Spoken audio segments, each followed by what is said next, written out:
So I've got to get my tea. I'm ready. I should have got a fancy, cool little mug. I have a songbird mug. We'll save that for a later date. We're just gonna spin out a different mug every single time. Yeah, exactly. You'll have to tune in to see our different mugs. I've only got like, I don't know, five cool ones maybe. Yeah. Um. So I'm Bobbie. I'm a real estate agent in Oklahoma City, as well as a jack of all trades, where I wear many hats. And Kylan, do you want to introduce yourself? Yes, I'm Kylan Durand. I'm also a real estate in Oklahoma. I'm a real estate agent in Oklahoma City. He is and, real estate. uh, and yeah, I'm all of real estate in Oklahoma. That's what it is. If only. Anyway, as well as also a musical theater performer. I just graduated from OCU for that. So another, I guess, jack of all trades. Um. So we got together because obviously a lot's going on in the country, and it's not like we didn't think about these things before, but I feel like now is a good time. People are more receptive and more Well, open it's to actually learning. funny because we were talking about doing this before all this happened. Yeah, So we but were we were ahead of trying to make sure the world was forward thinking before it was forced to be forward thinking. But now you guys will all listen to us. So yeah, every single one of you are a captive audience now. At least hopefully you have some motivation to think about your own biases and think about how you can do better. At least you'd hope so. Kylan actually came up with the name for this, which I love. I was like, I came up with like a super lame thing, and then Kylan was like, I have it. So you want to tell them what we're calling these videos? yeah, this is our little video series called The Real Tea. You get it? Because realty, real estate, and tea and truth. So much truth and real truth. We're gonna give you all the hard facts. That's what's gonna happen here.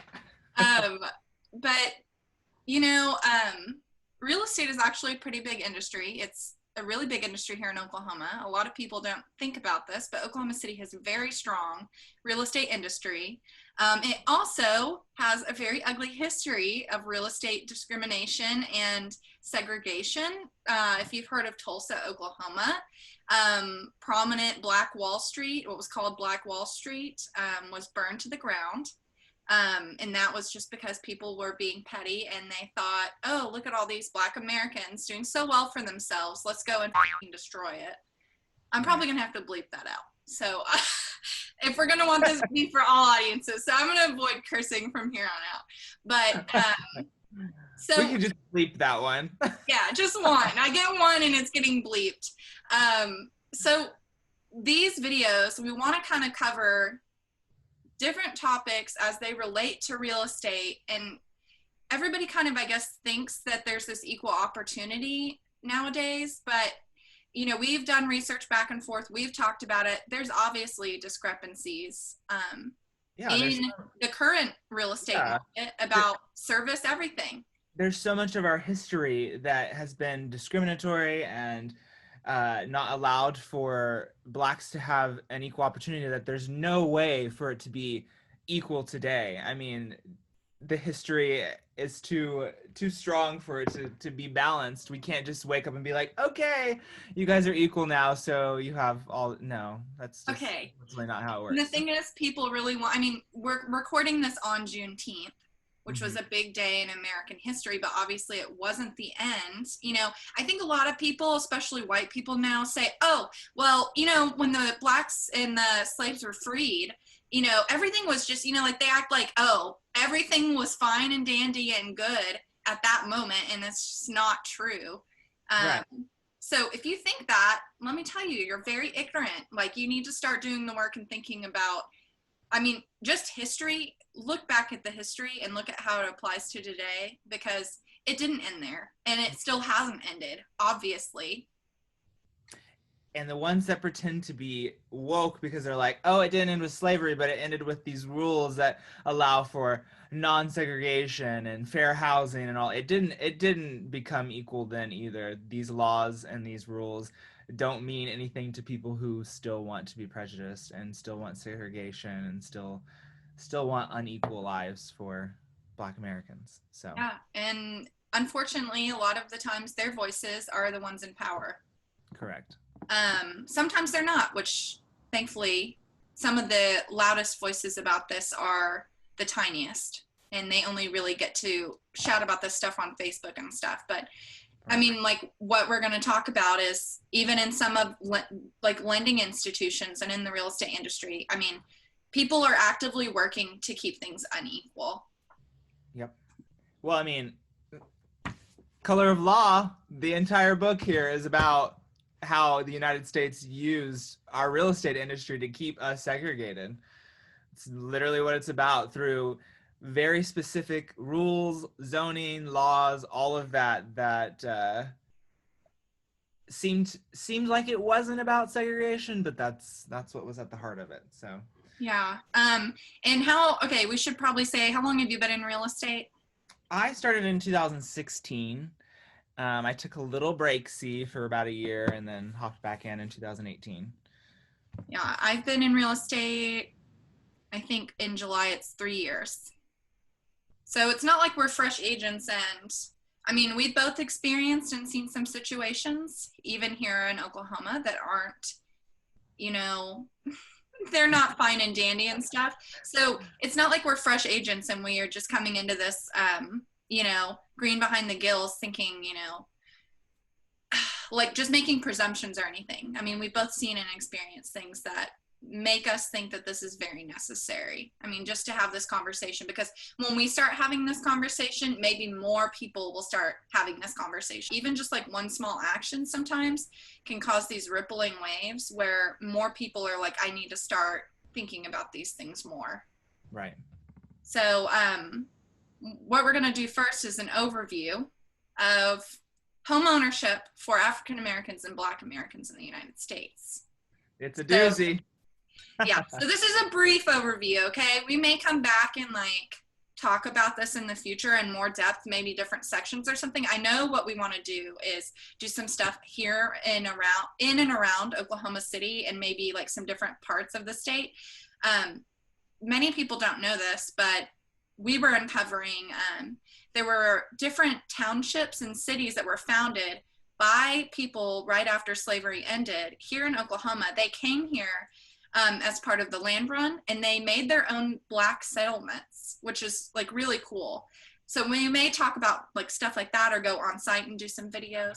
But today it's going to be like Oklahoma specific with you guys, and yeah, make it relatable, because it's true for, I mean, a lot of people. I think that's the big thing here, is making this relatable and taking it home, because a lot of people think it doesn't affect them, or it's not here, or it's not that. But once we take you guys and show you like Oklahoma is this and is that and has been that, I think it'll make it more real. Because if you don't know the history, you don't know where to change it. You don't know how to change it, how to make it real for today.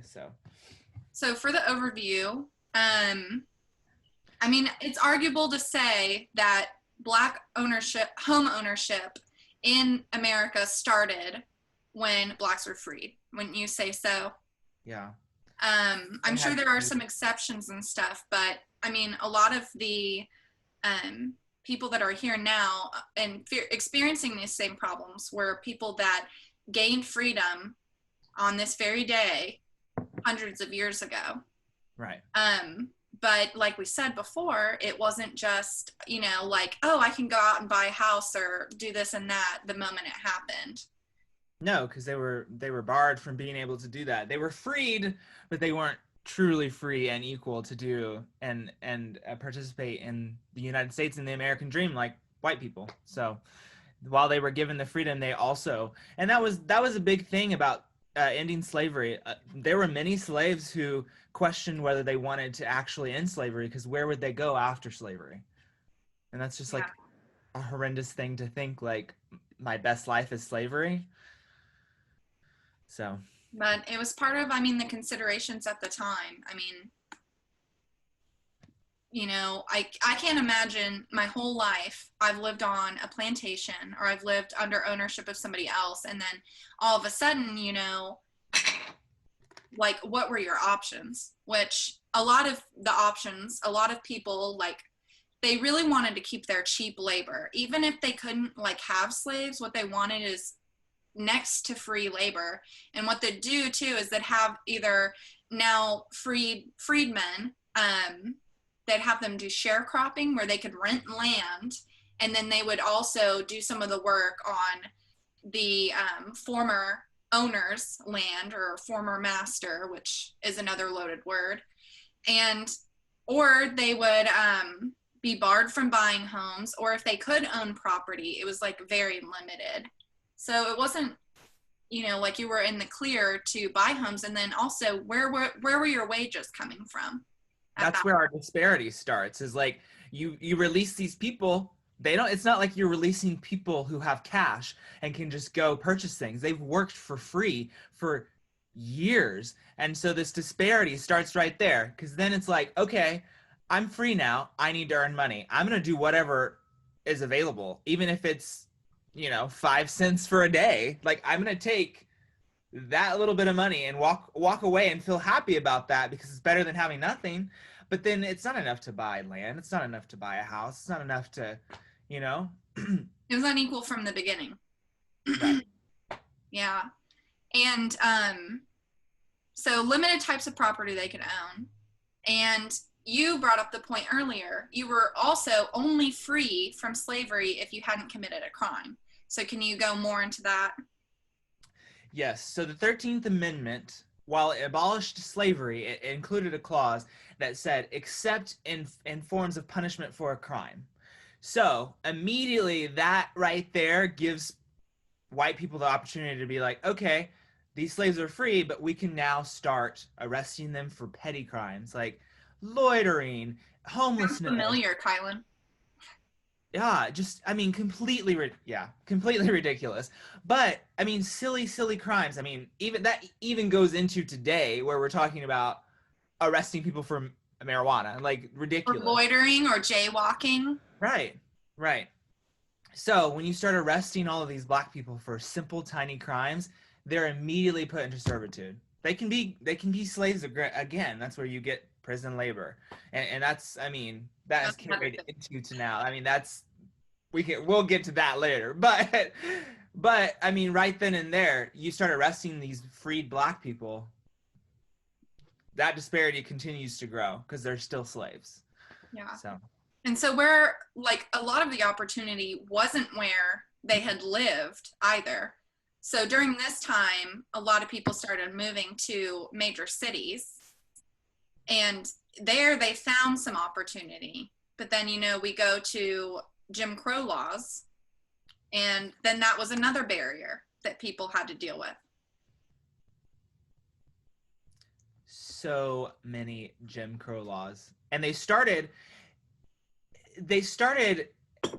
implementing them in smaller cities. Like, as soon as blacks were freed, 1860s, here we come in with Jim Crow laws that have rules against whites and blacks being, together in the same housing district, whites and blacks restaurants, so many things that Jim Crow laws covered, and then they made their ways. They made their way into bigger southern cities. Yeah. Because So, I mean, to bring it to Jim Crow laws went from the 1880s until like the 1960s, which was when civil rights really started gaining traction. But like here in Oklahoma, listen to a couple of these. So, fishing, boating, and bathing. The Conservation Commission shall have the right to make segregation of the white and colored races as to exercise of rights of fishing, boating, and bathing.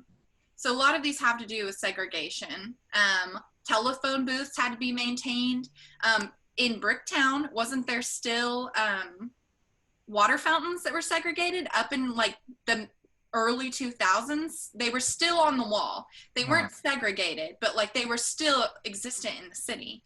So like that kind of thing, they were just dumb laws meant to keep people either separate or to keep people in unequal conditions.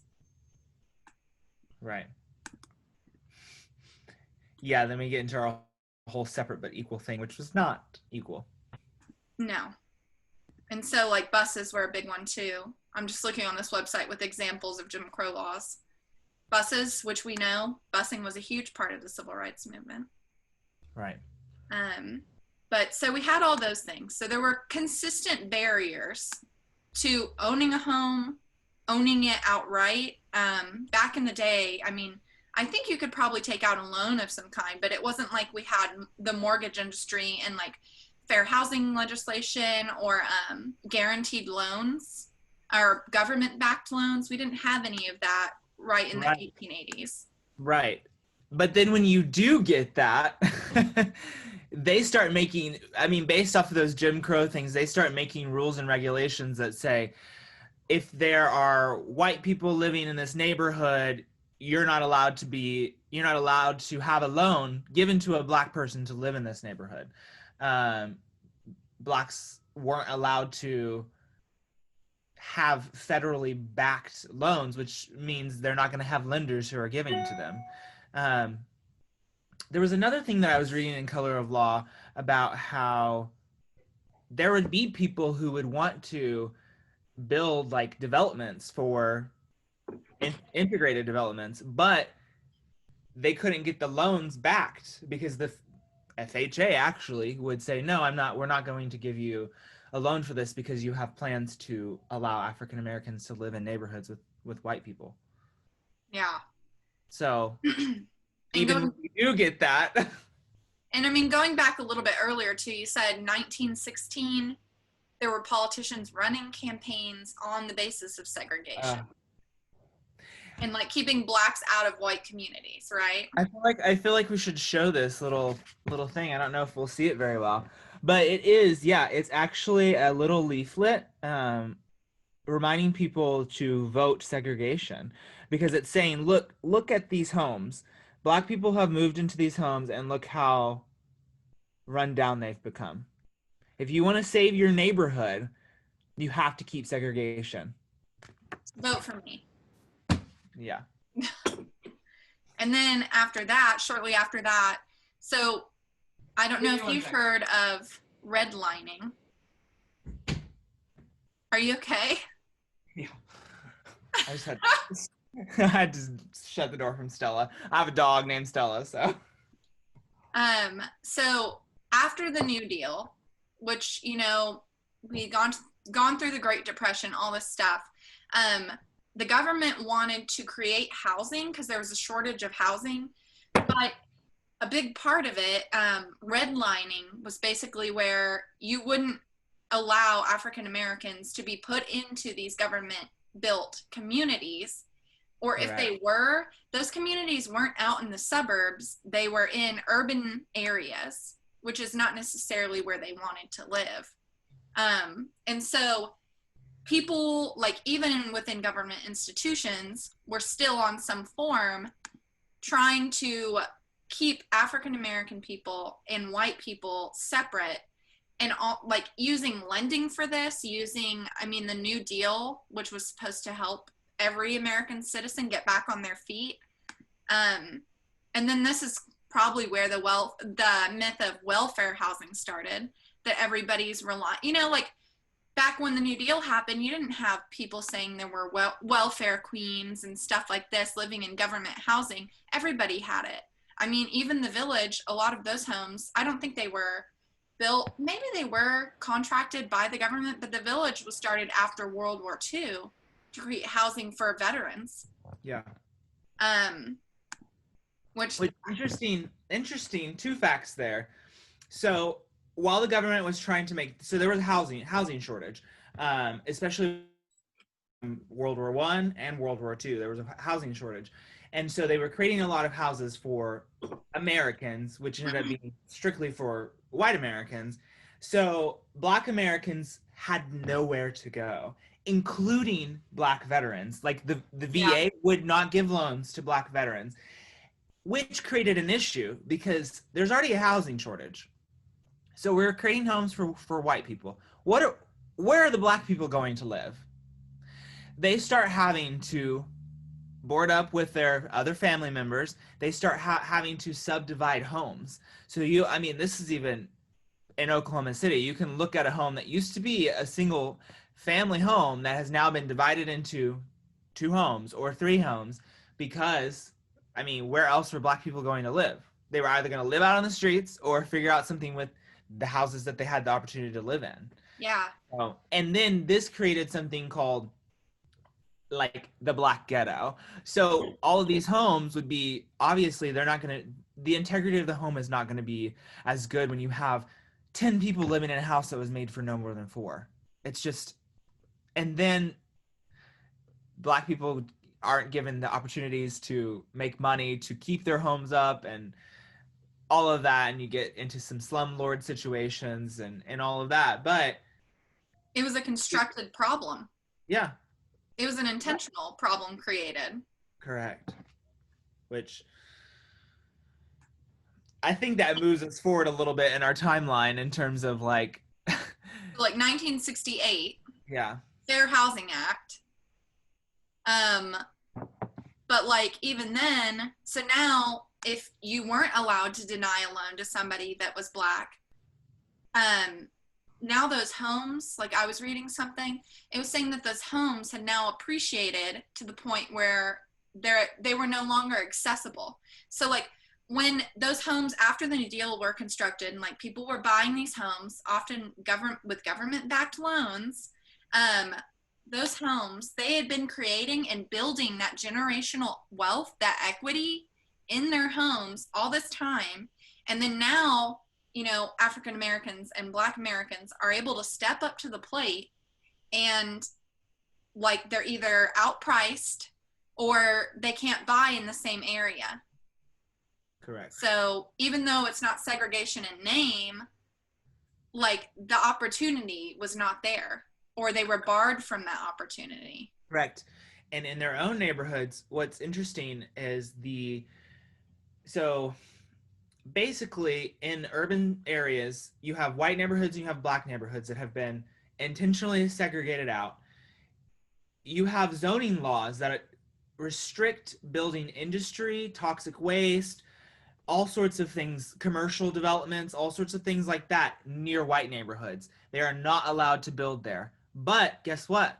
They're allowed to build next to African American neighborhoods or black neighborhoods because they just allowed it. So, but what happens is the FHA says your home is too close to either a toxic waste facility, commercial development, anything like that. Your home is too close to that. We don't believe that we can back this loan because the property value is not going to be secure enough. So we're not going to loan to you. Yeah, and then you were telling me too, as late as the 90s, Yeah. So, there, yeah. Go yeah, ahead. disproportionately, toxic waste and landfills and stuff were like communities, white communities would rally against like a new landfill or something being built and near their community. But then, and they would get their appeal granted and everything like that. It wouldn't be built. But then a black community would do the same and it just get completely ignored. And then you have waste, you know, you have a public health risk, but who cares, right? Because it's near this black community. Correct. And so, and that was happening in the 90s. You said the EPA found that like disproportionately more of those toxic waste facilities were found in African American communities. Yeah, in 1991, the EPA issued a report confirming that a disproportionate number of toxic waste facilities were found in African American communities nationwide.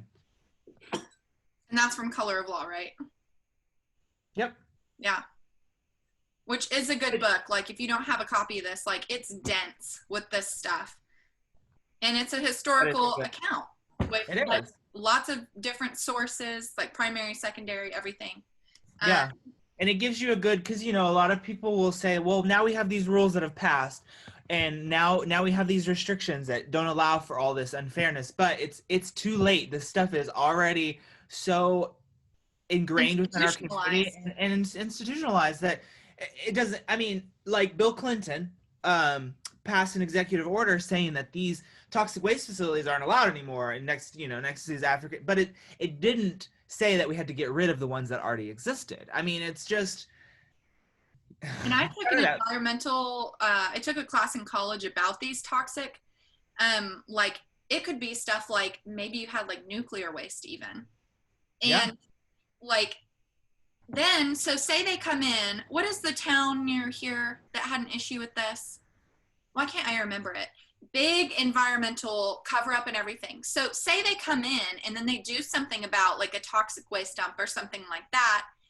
And then they just like, sometimes the government will pay you off for your property, but then like you're displaced. And that's a whole thing too, moving your family somewhere else or something like that. So like it wasn't a cure for the problem at all. It just was, I mean, like with a lot of politics and stuff like that, it's somebody saying that something is fixed. And I mean, from then to now, maybe it's made a huge difference, but I mean, not even, I mean, up until this administration, it probably made a difference because a lot of that stuff's been repealed or, restrictions have been eased and stuff. But it wasn't like again, just like when everybody was freed, it didn't fix it automatically. And that's what we were talking about too. We wanted to talk about 2008, the Great Recession. We think, oh, everybody was having a hard time, all this stuff.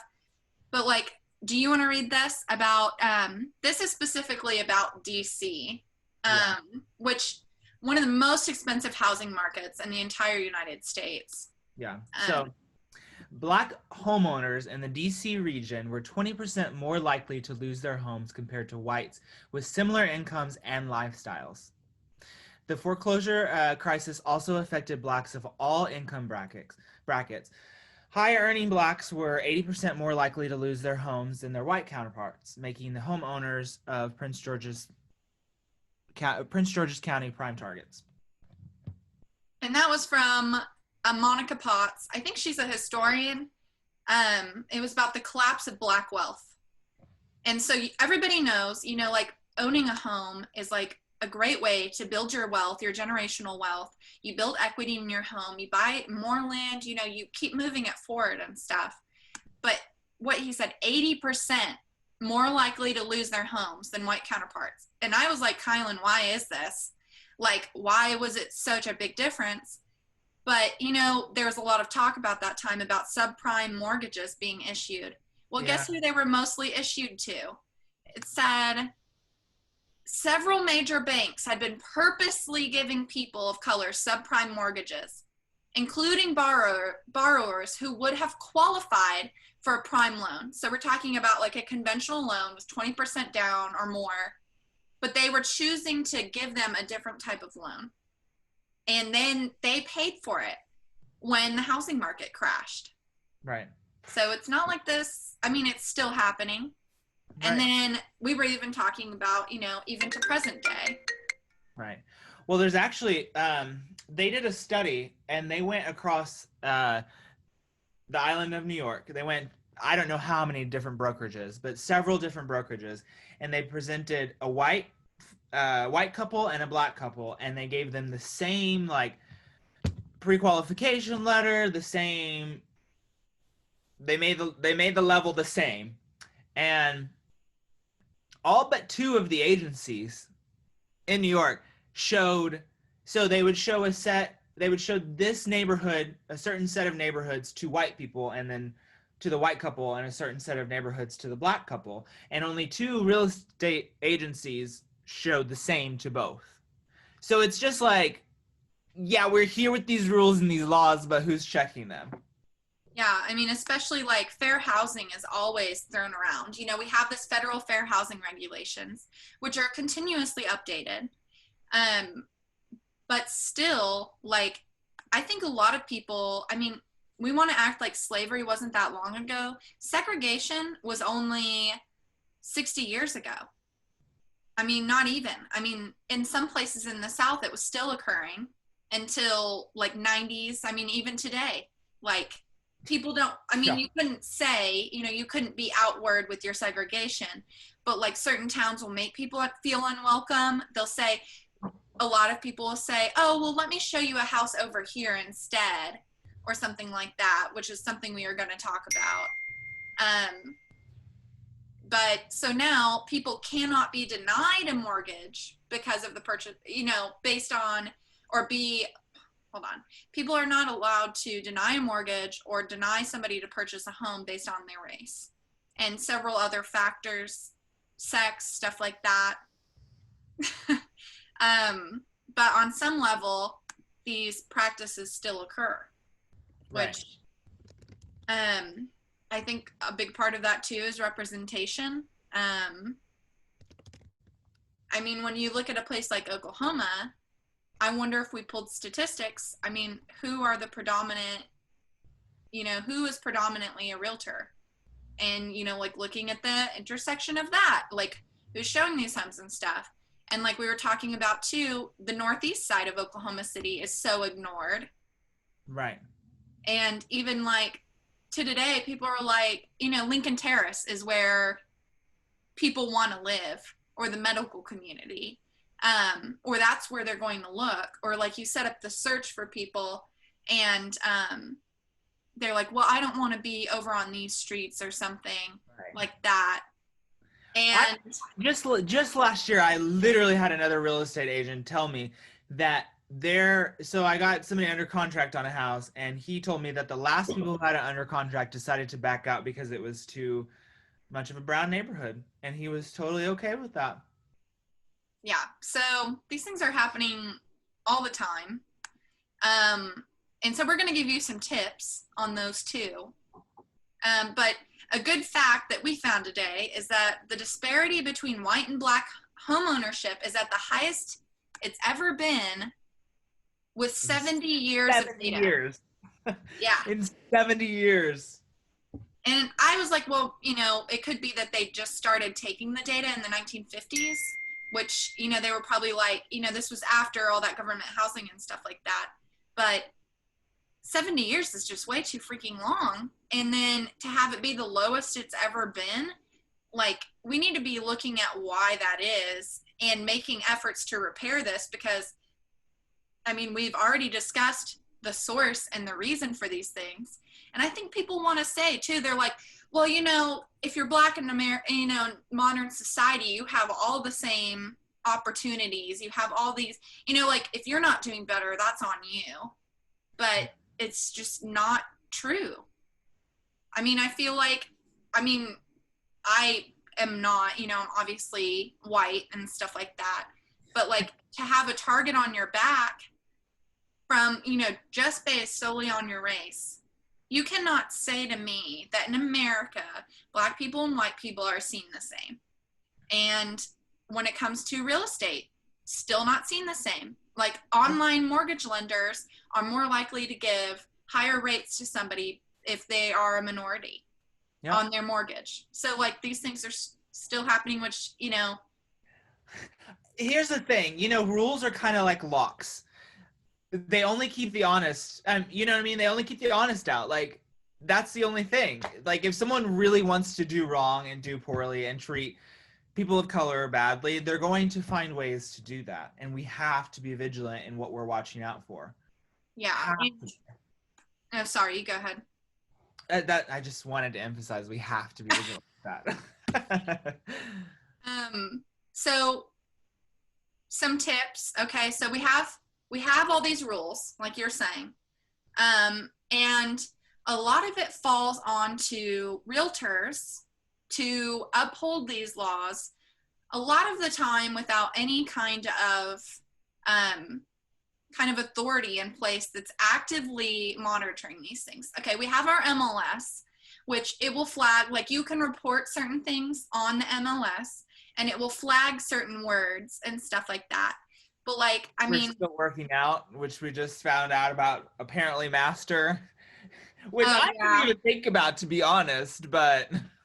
So there was some drama in a group that Kylan and I are in, and it's for real estate agents in Oklahoma City. And it was about, somebody posted a screenshot from an MLS in Houston that said that they were going to change the verbiage on our MLS system, which is where you find, you find new listings and you send them to your clients, whatever, you get all your information on there. That they were going to change master bedroom to primary bedroom. And some of these responses were just pathetic, but like, it's something to think about. Where does the word master come from?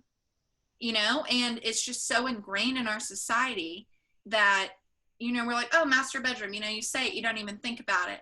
but you've got to start doing that. You've got to start looking at it and thinking about it. And then when those rules happen, to kind of reflect that and do something to make it more equal and more representative of 2020.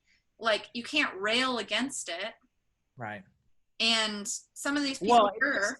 it's like within our society, there are so many constant reminders and almost moments of like praise for these things in our country that should be disgraceful moments and disgraceful terms and disgraceful I mean, think about all the statues that we're discussing now. Like, why do we have these things in our society that point to and are remembrances of a pretty dark time for a lot of people in this country? So, Yeah.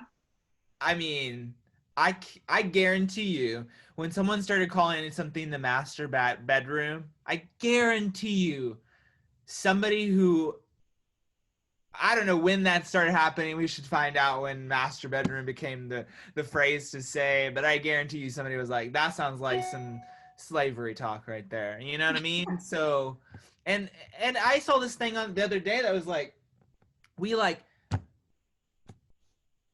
we think like southern plantations are so beautiful and these like things to like Weddings. worship, and no, those are some dark homes. You know what I mean? Like, we shouldn't be like, sure, they might be cute, but we shouldn't be praising them. You know what I mean? Like, Yeah, they were built on blood exactly. Like, and rape and slavery, which, I think we use the word slavery and we talk about slavery so much in the United States that we start just like, our mind stops losing the real meaning and like the context of what that actually meant. Like, people were killed, had their limbs ripped off, like had to be wet nurses for white women. yeah. That Like, has to do with our history it's books have dark. painted a picture of slavery that is, oh, the slaves had a good time. They liked doing this. Romanticized. Oh, yes. Our history books don't talk about the brutal murders, rapes, countless atrocities done to slaves. We're like, oh yeah, there were some slaves and they worked on this and they enjoyed their time and they sang some songs. That's not it. That's not. So Look how beautiful this plantation home is. Let's put it on this issue of Southern Living magazine. if getting rid of the word master causes a moment for you to think and pause, like, what is happening? Why are we getting rid of? Okay, then get rid of the word master. I mean, just think about I it. just What's had so to hard edit about myself that? a lot just then, but And so, some tips. We're going to yes. give you some tips. If you're like, oh yeah, like, I need to be thinking about this, because I think it's your duty as a real estate agent to know the context and the history. Okay, like, an online course before you take your test does not nearly cover the tip of the iceberg in terms of fair housing or whatever. So No. you need to do your duty and do your diligence to better serve your clients, all of your clients, and look at the history and see how you can do better and how you can act, like, serve them with the same level of service you'd give anybody else. Well, yeah, and it's not enough just to know that fair housing rules exist. You have to know why they're there to begin with. Because if you don't understand why the rules had to happen, you're not understanding why the rules are there. You know what I mean? So it's like, okay, we have fair housing. What happened? Why did we get to this point in our history where we said, you can't discriminate against people of color in this housing market? Why did we have to spell that out for people? Look it up. It's important. Yeah, so like certain words that you can't use. Like, you can't say, this home you can walk down the street, because that's ableism. You're kind of in your language, you're discriminating against people who can't walk. Other things, like, you can't say, this would be great for a family, or this would be great for a family with kids. You can you think of some other examples, like, specific to race that we can't use? I I can't think of anything specifically race driven, but I can think of when you're discussing neighborhoods, you need to think more like when you're describing like what's a good neighborhood and what's not a good neighborhood, you know what I mean? When people start Because you going, get those you know what? questions. Yeah, this side isn't safe because people walk down the street or there's too much foot. Oh my goodness, there's foot traffic in Heritage Hills. I'm sorry to tell you, like, let's take a moment and really think about why you're saying not to look at that area. Yeah, and who are you But saying that to? yeah, Do you right, say, like, if you're taking a client on the northeast side and they were white, or if they were black, would you give them different responses? Would you tell them, like, you've got to think about what are you, you've got to examine your own bias. right. Well, And and you gotta be the allyship that has to exist as a realtor, especially obviously if you're white. You got to be looking out for your clients in the sense of you got to be looking out for who they're working with. Watch their mortgage rates. See if they're higher. Be on the lookout for that stuff. Look at their insurance quotes. Figure out if anything's different. Figure out if they're being treated differently. Look at the freaking title agency. You have to be on alert in these situations because until recently, I certainly didn't think, oh, I should make sure that these interest rates are similar to what my white clients have received. yeah, This is why black people are afraid to own homes because they do not trust. I mean, the simple fact that there are so many white realtors, so many white mortgage lenders, so many white insurance. The simple fact we don't trust white people to give us the truth and give us what we need. You know what I mean? So but like, that's part of your duty. You need yeah, to be examining those things no right, matter who they are. You need to be pulling thorough comps before making an offer no matter who they are. You need to be giving them the facts. But when people sometimes don't realize they also have a bias, they may say, I don't see color, which is hopefully some people realize that's problematic.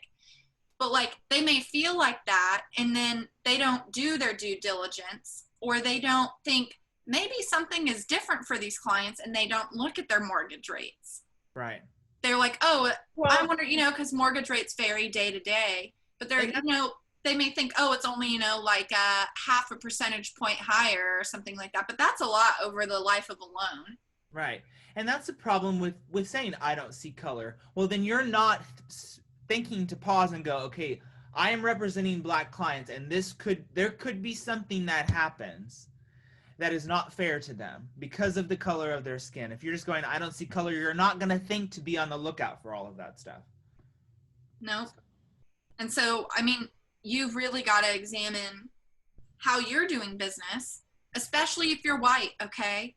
Or maybe if you're like, say maybe you're not white, but you're a person of color and you're serving a client that is a different race than you. Like, you've still got to be thinking about what is my bias? Do I have any biases? Do I think that, when I tell this client, the Northeast is going to be great for them just because they're black, but you have a client that's looking in the same price range, looking for the same criteria and stuff, and you take them to a different area, you may need to go, oh, wait, I'm not giving equal service to my clients. Right.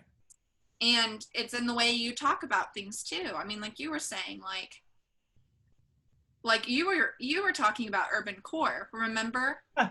Oh yes, let's let's touch on that little thing for a bit. I think urban core has some slightly racist terminology behind it. Yeah. When we talk about, and it's not necessarily just Oklahoma City, but when we talk about, and when we've talked about downtown areas in the past, we've considered them inner city when it's, when there are black people that are predominantly living, it becomes inner city, the inner city school, the inner city church, the inner city this, inner city that. Well, now we have this thing where white people are like, oh my gosh, downtown is so cool. Like, this is I love where I walking be. places. I can walk all these cool places. Like, I'm sorry to tell you, we knew that a long time ago. That's why we live down here because, anyway. So we're gonna start calling it urban core. No, it's still inner city because inner city can be cool. Like, that's that can be a good term if we think about it correctly. But no, we're gonna call it urban core because now all these white people live here. No. It got rebranded with that gentrification stamp. It did. It really did. And you got to educate yourself on the whole gentrification aspect of things. I mean, We could do a whole thing on that, we really honestly. could, but I mean, it's almost like a cultural statement at this point. Like I saw a meme that said, those like mid-century modern house numbers. They were like, those are the, what would they say, gentrification numbers or something like that.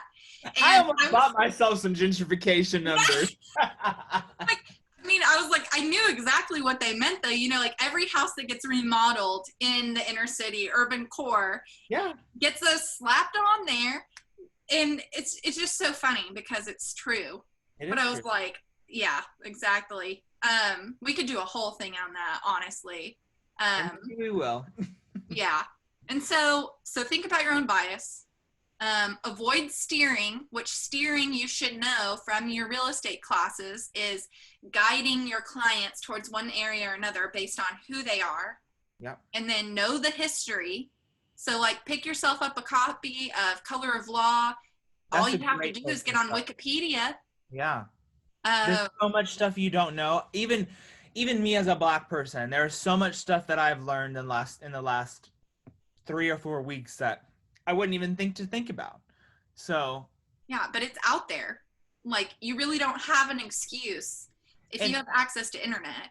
and here's another thing I'm going to say. Start for all you Northwest Oklahoma City agents, admin agents, start educating yourself on other areas of our city. Not just there's great Northwest, lovely. There's Northeast, there's Southwest, there's South. There's so much to our city that we just don't even try to think about. So, and we're gonna explore those. Get ready. We're gonna Yeah, show you and some of those so neighborhoods. But maybe they're like, I mean, everybody has like kind of they specialize in a certain area. But like Oklahoma City isn't that big that maybe it's part of your due diligence and being a real estate agent to familiarize yourself with other areas, yeah, so that, you're not always, saying, oh, well, Edmond has the best schools or, whatever other way you're trying to steer people. To know that, oh, they could get, a different house in this area and it'd be significantly cheaper, but it still fits all their criteria.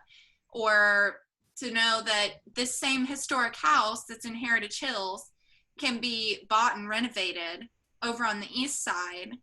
Like, you just need to know you need to know your areas more than just where you're familiar with and where you're comfortable with. right. And that's been a big thing too. I was kind of sad when I saw there weren't that many black owned businesses in Oklahoma City compared to like, I saw the one for Austin because that's where I went to high school. But then I was like, you got to think about it too. We were like business loans aren't given to people who are Right. black. They're more in women too, but like more often than not, your race is such a big factor in, your line of credit. Right. And so like all these different levels, and then you go back, oh, maybe, maybe they don't own their house, but why is it that they don't own their house? Did they Right. not have the equity? It's all these things that build up. It's all these steps. So that's part of educating yourself. Yes, and then you got to educating yourself is going to help you be a true ally. You got to protect your people of color, your clients of color. Yeah, There's your term for the week, clients of color. that's pretty good. And then knowing different loan types too. Yeah. So maybe you've only done, and it can be really intimidating when you're a new agent to be like, okay, I know how to do the cost sheet, the buyer's estimate of cost sheet for a conventional loan, but I don't know how to do FHA. Or I've heard FHA loans are harder to do. Things like that. You need to know about construction loans. You need to know about FHA loans. You need to be clued into also like down payment assistance programs Right. for all of your clients. You got to be able to help your clients get there and not just assume that they can't do something because whatever. But you got to Don't be make ready to assumptions. yeah, you got to be ready to help all your clients, regardless of their race or their supposed income or whatever. You got to be there. Yeah. And then, so also all those down payment assistant programs, you need to be tied into those communities and know how to help your clients. Like a lot of first time home buyers have this big gap where they don't have the money for down payment Right. assistance and stuff like And that. unfortunately, that's a lot of Black Americans. A lot of your Black Americans are gonna be first-time home buyers, and that's an entire journey and field of itself as a first-time home buyer. You got to be on your game for that first-time home buyer. Yeah. And so you need to find out these things because as like if they are a home buyer, they're like a seasoned home buyer or they're a first time home buyer, stuff changes all the time. So you've got to know about these things because you want to have you are really what you are is a resource person. You fill out paperwork. Yes, you do. You know, you network to find houses for your clients and stuff like that. But at the base of it all, you're connecting all these other different things. The lender, the title agency, home inspectors, appraisers, all this stuff. So you need to be in the know on all of this stuff. It's the least you can do. Right. And every buyer is different. It's really true. But you've got to be able to serve your Black clients just as well as you would serve any other client. Right. And I think here in Oklahoma, I think that, like bias, a lot of people may not realize they have it. Or they've been insulated in their primarily white communities and they don't know how to interact. Right. And so we have this on here too. So things you should consider when you're working with clients who are Black. So giving you some tips, like say you've never worked with somebody who is Black before and they want to buy a home. They could be buying a home for the first time, or they could be buying a second home. They could be buying an investment property. So like, how would you suggest that those, maybe like some difficult conversations, how would you suggest that those are handled? So say they, let's say, I don't know, what would be your general tips? So like, say this person has maybe never even met a Black person, which is possible, okay? Like in Oh Oklahoma, my in certain gosh, parts. it's very possible. Or at least I mean, hopefully they've seen one. I mean, if you're watching this video, hi, I'm Black. Um, Nice to meet but you. nice to meet you. But honestly, just approach it like you would any other conversation. I mean, acknowledge, obviously, within your own self, yes, they are Black. Yes, they have a different experience than you in the world. Go ahead and acknowledge that and embrace that. But you can still have a conversation with them just as easily as you can with a white person. You know what I mean? Like they're not alien, and they're not so culturally different that you don't have any connecting points. You Yeah. know?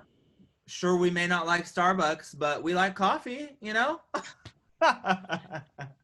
And like, I think people too sometimes have these stereotypes in mind. So Right. like goes to church or something like that, or like needs a church community. Like people will have these ideas. So like maybe don't say like we said, don't make assumptions. Yeah, Maybe let your honestly, don't clients, don't make any assumptions, period. Like that's the best place to start, is just open dialogue. What are you looking for? What do you need? yeah, What are some of the things that you hope to have in your community? What, you know what I mean? Like the simple questions that you ask white people, you know? yep. And just primarily, you don't want to steer. You don't want to steer people. You don't want to make assumptions, which maybe is the biggest takeaway from this thing. Don't make assumptions and don't apply those assumptions. Right. And then, That maybe that's what this entire segment is called. Don't make assumptions, and that's the real tea. shamelessly plugging the name. And this is where we have the title card come down. Yeah. Bam. No.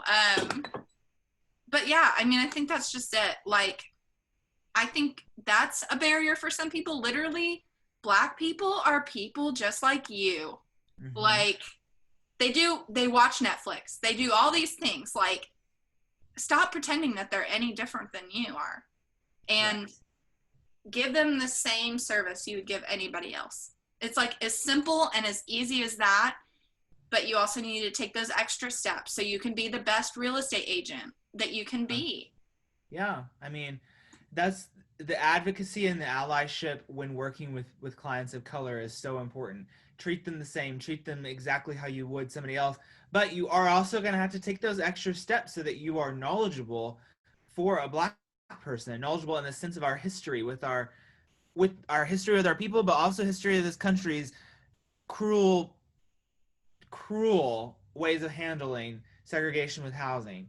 I mean, loan, you got to know. You got to know. You got to be a step ahead. So, in a way that you can equal the playing field, because the only way to equal the playing field is To be active. to be active. And I mean, that's the whole thing that we're discussing now in the country is like, okay, we're equal, but there's No. about 450 years of not being equal that we're gonna have to, that pendulum has to adjust somehow. And it's been so far over here, it needs to take a good swing over here. You know what I mean? Just taking that happy medium and like everybody's good now, right? No, there's some reparations that have to be paid and done, and unfortunately, it's not equal right now. So let's talk some conversation. Okay. So say a client asks you, they say, these are like the tough conversations and stuff like that. So say a client says to you, you're out showing houses and they ask you, so is this a good neighborhood?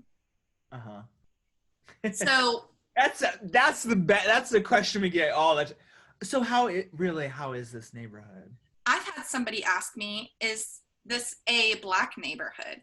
You have, wow. Yeah. And I was like, No one would go that forward. I don't. You know what? how do I you could do, be Kylan? surprised. I could be surprised. You're I'm right. also a white person. So here in Oklahoma, people think that they make assumptions and they think, oh, they have the same views as I do. Correct. And then they get a little bit bold.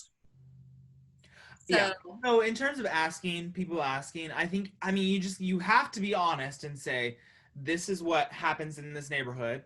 You can give them data for crime statistics if you want. I mean, make it as you don't want to non-opinion. put your own personal opinion on it. Right. Really, it's just say you can pull like crime stats. You can search for sex offenders in the area.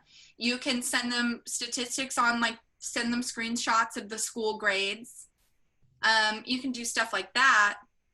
But like, how would you tiptoe around that? Like, what would you say? Would you say, I I think the best thing you can do is say, I can't comment on if this is a good area. I generally think every neighborhood in Oklahoma City is pretty great. I mean, it's true. Like we're in Oklahoma City, most of your neighborhoods, like, I mean, yeah, I live in Classen Pen, which 5 years ago people would have been like, oh my gosh, like no, don't ever live there. But let me tell you what, it's no different, no different. We have the same people walk through here that walk through. I mean, Heritage Hills is literally across Classen. We have these same people walking through on both sides. You know what I mean? Like I mean, it's one of those things where it's like every neighborhood is going to deal with your petty stuff, your petty crimes. Every neighborhood has crime. Every neighborhood has violent crime. I hate to break it to you.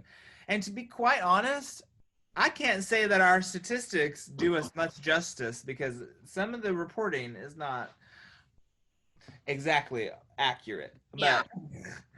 But I mean, to be quite honest with you, crime reporting and school grades or school statistics School are two ratings. ways. Do what? School ratings, I guess. School ratings are two ways that we still kind of steer today, in the sense of like, oh yeah, this area has this crime. Da-da-da, look at these statistics of here. Da-da-da-da. Okay, how much of this is actually accurate reporting? how much of this is over policing, how much of this is, you know what I mean? And then we want to look at the schools and think, okay, the reason these schools are not doing so well is because for so long the tax money that has been coming from property values has been so low that these schools can't survive. These schools can't, the money is not there. Or you That's have why everybody left and went to Edmond. yeah, or we have the issue in the urban core specifically of people buying these houses and stuff and then sending their kids to private schools. Private school, yeah. So they're diverting their resources, their time, their money into private institutions versus attending and sending their kids to the public schools that are in their neighborhood. And our racial disparity just gets larger because a lot of Black people can't afford to send their kids to private school, and so where do they go? To these schools where education is not the best, not the highest, and look at how we're starting life. Look at how the education for the Black American starts their life. Oklahoma on a whole too. Well, yeah. And but not to take away from that at all. But I'm just saying, like, Oklahoma needs to do some work, really. Community involvement is a great way to do that, but you've got to be tied into your community in the first place. Right. So like I think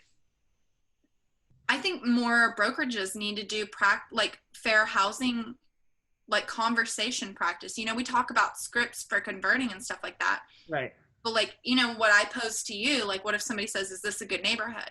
Or what if they say, do Black people live here? Or they say stuff like that. We need to be prepared to answer those questions comfortably and have those answers practiced in our heads, where when we encounter those things, we can be good agents and uphold federal fair housing laws and give people, you know, reply in a way that isn't discriminatory or excludes any certain group or anything like that. I think that would be great. I mean, this whole George Floyd and all this stuff, Black Lives Matter and stuff, it hasn't ever really been talked about in terms of like the real estate industry, which is part of why we were like, there's a call for this. We need to, you know, look at our own actions here in Oklahoma. Right.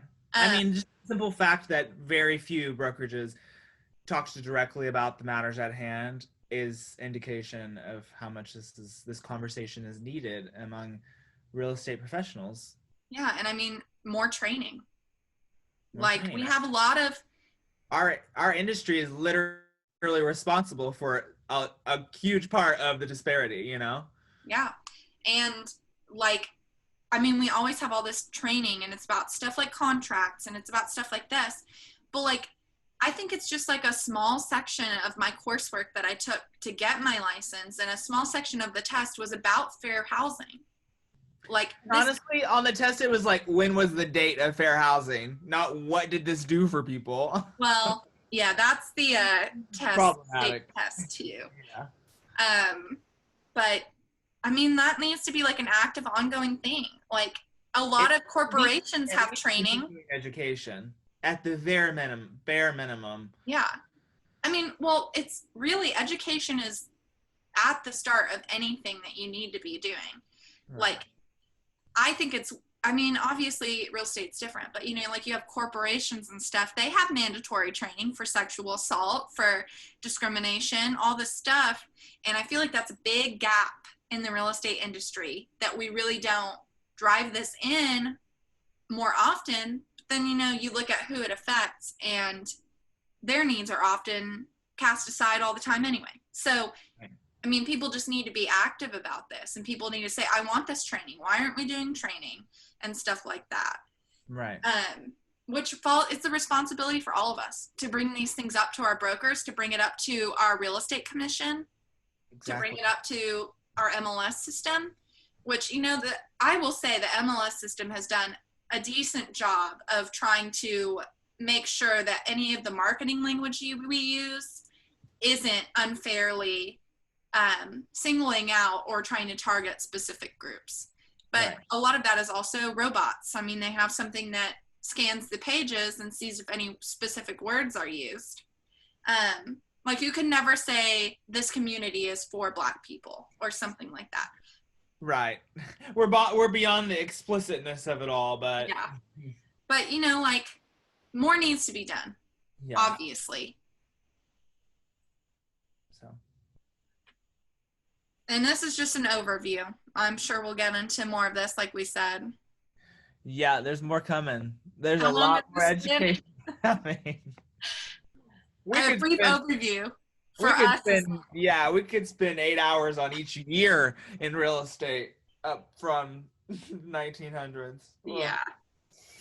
Anyway, if you ever have any questions, again, my name's Bobbie, and And this is my name's Kylan. Kylan, and we're Um, more than happy to hear your thoughts and questions and concerns and feedback.